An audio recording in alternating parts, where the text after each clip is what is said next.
कपड़े धोने वाली बहू। शादी के पहले से ही विभा को कपड़े धोने का बड़ा शौक था। कभी नल के नीचे तो कभी तालाब के पास। अरे मेरी नीली वाली लुंगी नहीं दिख रही है। विभा की अम्मा, कहाँ रखी है लुंगी? अरे वो तो विभा ने परसों ही धोकर रखी थी आपकी अलमारी में, देखो वहीं होगी।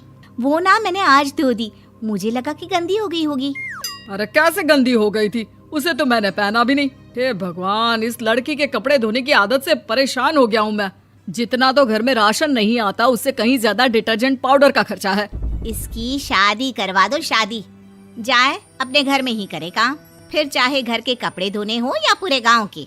हाँ ठीक बोल रही हूँ, देखता हूँ मैं कोई लड़का। वो दिन भी आ जाता है जब विभा को देखने लड़के वाले आ जाते हैं। लड़की मुझे अच्छी लगी। होने वाली सास कहती है, बेटी अगर कुछ पूछना है तो पूछ लो। वैसे तो हमारी लड़की बहुत ही शर्मीली है, जो बोल दो वो मान लेती है, इसे क्या पूछना होगा। अरे कैसी बात कर रही हो माँ, मुझे इन लोगों के घर रहना है, सवाल तो कई है। हाँ हाँ बेटा, पूछ लो ना, क्या पूछना है। आप लोगों के घर कपड़े कौन धोता है? सास का मुंह बन जाता है। देखो, अगर तुम ये कहना चाहती हो कि तुम्हें कपड़े धोने नहीं आते तो सुन लो, कपड़े मैं ही धोती हूँ, लेकिन तुम्हारे आ जाने के बाद मैं रुमाल तक नहीं धोऊंगी। अरे चुप रहना भाग्यवान, बहू बेचारी घर आई नहीं, उसे डराना शुरू कर दिया।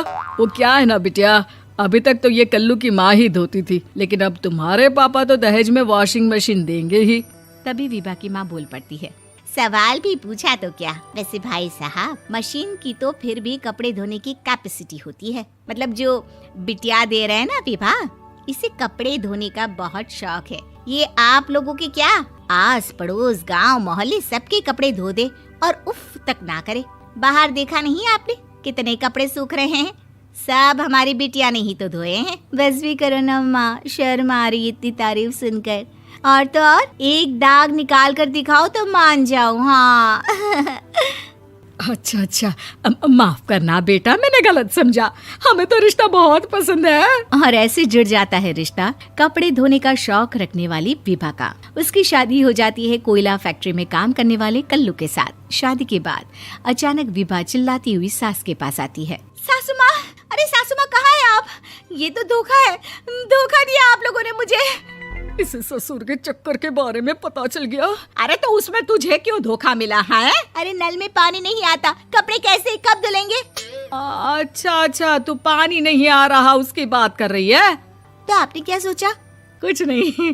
अच्छा, तेरी माँ ने कहा था कि कपड़े धोने का शौक है तुझे, याद आया मुझे। शौक बोलकर कपड़े धोने वाले मेरे जुनून को कम ना आके सासू माँ, कपड़ा धोना मेरा गुरूर है।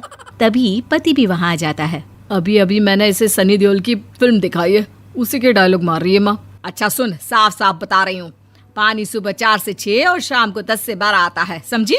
विभा टाइमिंग सुनकर हैरान हो जाती है। ये क्या भूतों का मोहल्ला है?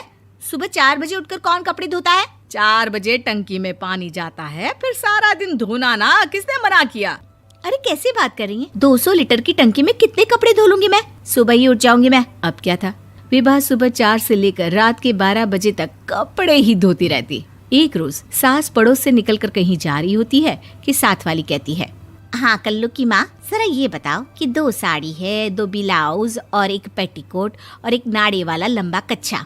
हाँ तो? अरे तो क्या, कितना लोगी धुलाई ये बताओ। धोबन दिख रहे हैं हम क्या? हमारे पति सरकारी नौकरी से अभी रिटायर हुए हैं और बेटा सुपरवाइजर है कोयला फैक्ट्री में। धोबन समझ रखा है हमें? हाय रे कल्लू की अम्मा, माफ कर दो, वो तो मोहल्ले में यही सब बता रहे थे कि तुमने बहू को कपड़ा धुलवाने के काम में लगा दिया है। सास को पड़ोसन की बात सुनकर गुस्सा आ जाता है। वो घर पहुंचती है जहां घर के बाहर ही इतने सारे कपड़े सूख रहे होते हैं जितने कि किसी धोबन के घर पर। अरे ओ कल्लू की दुल्हन, बाहर निकल। माँ जी यहीं आ जाओ, बाथरूम में चादर धो रहे हैं हम। अरे अभी हम धोते हैं, तुमको बाहर निकलो। ये आस पड़ोस वाले बोल रहे हैं कि हम बहू से कपड़े धुलवा कर उसे कपड़ा धोने वाली बना दिए हैं। अरे छोड़ो ना माँ जी, किन लोगों की बातों में आती हो? आस पास के लोगों का तो काम ही होता है कि वो किसी तरह सास बहू को लड़ा दे। बहू सारे घर के कपड़े धोती है, ये क्या कम है? बोलिए। सास को भी लग जाता है कि वो बहू का ये सनकीपन नहीं छुड़वा सकती, इससे अच्छा है कि खुद ही चुप हो जाए। एक रोज सास और बहू मंदिर जाते हैं, जहाँ सास की साड़ी वहाँ खड़ी भीख मांगने वाली से मिलती है। माँ जी क्या बात है, आपकी साड़ी उस भिखारन से कितनी मिल रही है ना? हाँ हाँ, देखो तो दोनों की साड़ी मिल रही है। क्या बात है कल्लू की अम्मा, तुम खुद को तो अफसर की बीवी बताती हो और ऐसी सिंपल सी प्लेन साड़ी पहनकर घूमती हो। सिंपल और प्लेन नहीं है ये साड़ी। तो क्या सोने के धागे से फूल बने हैं? कुछ भी सासू माँ, कुछ भी। हाँ, बने थे इस साड़ी में सोने के धागे से फूल। मेरे पति लेकर आए थे मद्रास से स्पेशली मेरे लिए 10,000 की। ताहे भाई साहब इस भिखारन के लिए भी सेम टू सेम साड़ी लेकर आए होंगे 10,000 की। सास उस वक्त तो कुछ नहीं कहती, लेकिन बहू के साथ घर आती है और अलमारी से एल्बम निकाल कर लाती है। ये साड़ी देख रही है, ये वही साड़ी है जिसे मैंने अभी पहना था। इस साड़ी में ये जो चमकदार फूल दिख रहे हैं ना, ये सोने के धागों से काढ़े गए हैं। लेकिन तू लोकल वॉशिंग मशीन ब्रश से घिस घिस कर सारे फूलों को निकाल कर साड़ी प्लेन कर दी। मुझे माफ कर दीजिए सासू माँ। और तो और, जब मैंने तुझे तेरी गलती के लिए कुछ नहीं कहा, लेकिन तूने तो सबके सामने मेरा मजाक ही बना दिया। क्यों? बहू को समझ में आ जाता है कि अब से उसका कपड़े धोना बंद।